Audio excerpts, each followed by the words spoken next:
Aloha guys, Deadpool's a vicious mercenary, but underneath all that crazy red spandex is a man looking for love. So in no particular order, here's 8 lovers of Deadpool. Plus it's Valentine's Day, so here we go. At number 1 we got Orxa.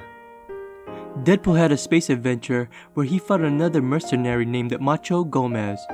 After presumably killing Macho Gomez, he takes his ship, but the ship runs out of fuel and sends a distress signal to an intergalactic towing company owned by Macho Gomez's family.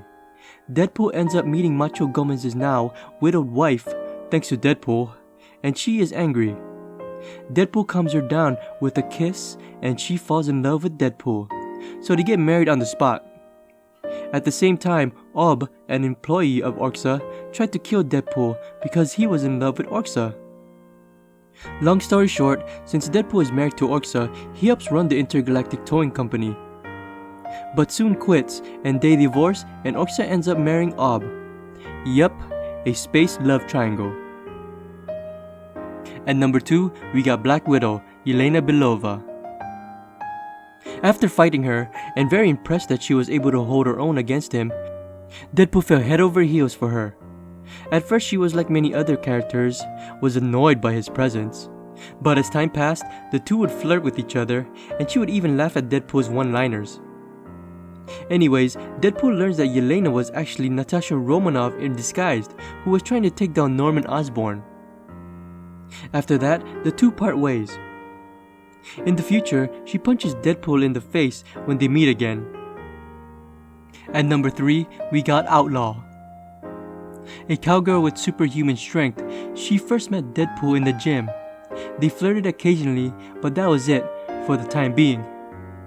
Both Outlaw and Deadpool worked for Agent X's mercenary company, Agency X. During their time in Agency X, they began flirting again, but Outlaw mostly evaded Deadpool's advancements by saying she had a boyfriend. Agent X to be precise. One day Outlaw's apartment is blown up, caused by the Punisher, who was after Deadpool. Deadpool, feeling guilty about the situation, helped her find a new place. Realizing that Deadpool did this out of the goodness of his heart, she rewarded him. Ride 'em, cowgirl. At number 4, we got Satana Hellstrm. Daughter of the father of the son of Satan. What? She lost a bet to a bunch of nerds who took her soul, and now she has to marry one of them. With a twist, these nerds were the human forms of powerful Marvel demons, Dormammu, Mephisto, Belasco, Asmodeus. Asmodeus was chosen to marry her and take her soul. She hired Deadpool and she married him also so that she could get her soul back and not marry any of the demons. Well, she got what she wanted and annulled her marriage to Deadpool right before the honeymoon. Poor Deadpool, what a bitch. At number 5, we got Ella Whitby. When Deadpool was institutionalized, yeah, that seems right, he met Dr. Ella Whitby, a psychiatrist who had a huge interest in Deadpool. Going as far as helping Deadpool escape the loony bin and professing her love for him while wearing a flattering Deadpool suit. But to her surprise, Deadpool did not want anything to do with her. Paranoid, Deadpool goes to her apartment, investigates who she was. What Deadpool found was a pigsty of an apartment, and when he looked in her fridge, he found various body parts that belonged to him, which fell off during his many battles. Deadpool contemplated on killing her, but she committed suicide after trying to kill Deadpool with a bomb. Problem solved. Not really, because all those Deadpool body parts that Dr. Ella Whitby was keeping eventually merged together to form Evil Deadpool. At number 6, we got Copycat. Vanessa Carlysle, a mutant shapeshifter and mercenary, she was a mixture of Mystique and Rogue. She not only had the ability to change her form, but like Rogue, steal or copy abilities of a person. She will be in the movie, but I don't think she has any of her powers. Anyways, back when Deadpool was a simple mercenary named Wade Wilson, the two lived together and worked together. Until Deadpool got cancer and did that whole Weapon X thing. After Wade became Deadpool, their relationship deteriorated. Deadpool, during this time, was a dick to her. He even tried to kill her, and she tried to kill him. She was then killed by Sabretooth and died in Deadpool's arms. At number 7, we got Death.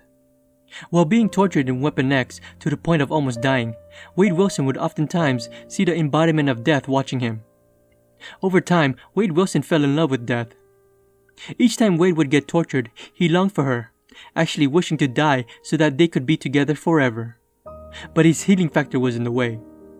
At one point, Deadpool actually did die, but before Deadpool and Death could even touch hands, a jealous Thanos made Deadpool essentially immortal so that the two can never be. Thanos, you dick. At number 8, we got Shiklah. Queen of the Underworld, or the Undead, and currently married to Deadpool. Dracula hired Deadpool to bring Shiklah to him so he could marry Shiklah and take over her lands and become supreme leader of all the monsters.